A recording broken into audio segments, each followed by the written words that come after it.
Zee Marathi, चर्चाही होणारच.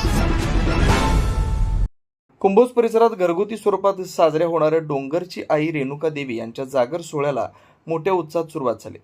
अनेक भाविकांची उपस्थिती यावेळी लाभते. पहाटे देवीची विधिवत पूजा, अभिषेक व आरती करून जागराची सुरुवात करण्यात आली. गावातील वाईकर कुटुंबांनी आपल्या घरी देवीची प्रतिष्ठापना करून पारंपरिक पद्धतीने जागर आयोजित केला. ढोलताशांचा गजर, गोंधळ आणि भंडारा यामुळे परिसर भक्तिमय वातावरणाने भारावून गेला. रात्री उशिरापर्यंत चालणाऱ्या या जागरात गोंधळी समाजाकडून देवीचे जागरण सादर केलं जात आहे. महिला वर्ग मोठ्या संख्येने नामस्मरण व भजनात सहभागी होतोय.